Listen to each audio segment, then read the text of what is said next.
Hello mateys, how's it going? It's me, Chris, or Captain oldBlue. Yarrrrrrrrr! You do a yar?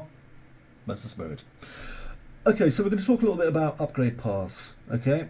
Now, I touched upon this before when I was talking about hardware, and if you have a little bit of spare money, or you've, maybe got a birthday or something coming up, and you can ask for something for your hardware, I'm going to explain to you the critical paths for upgrading for basically game development. And the good thing about this is that it does tie over again to game dev, so that's pretty cool.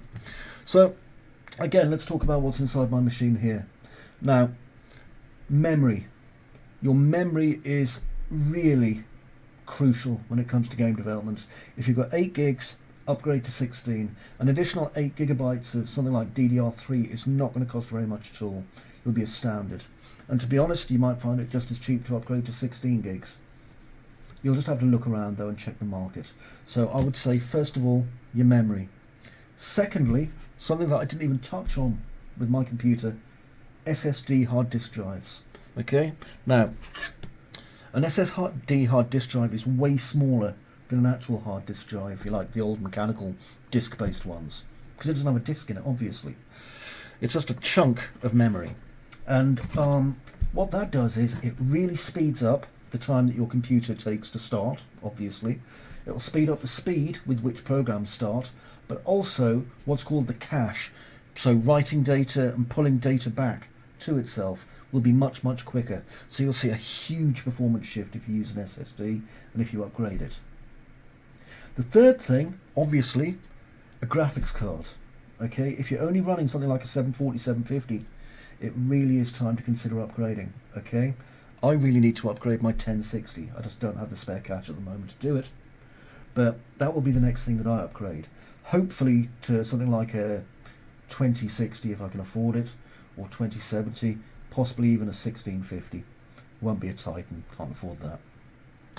And then, finally, unless it's a really, really old one, in which case this should be first, your motherboard and processor.